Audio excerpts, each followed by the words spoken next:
Digo, nuestra vida es muy sencillo de forma, de fondo, y conociendo el fondo, que nos posibilitará el proyecto de país vuelve a soñar y a pensar y a planear.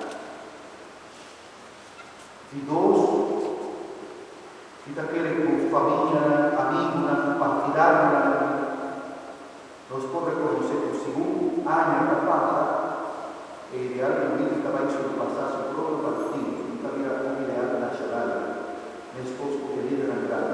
Por tanto, su fecha de muerto, no puedo ir a cada año con fecha solamente de luto, en vez de dar fecha nacional.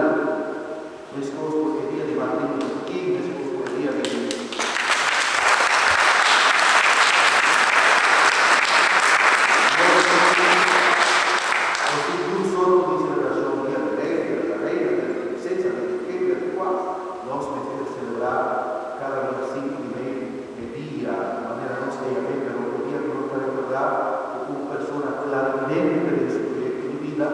a entregar su vida martirizada a un proyecto, a su vida.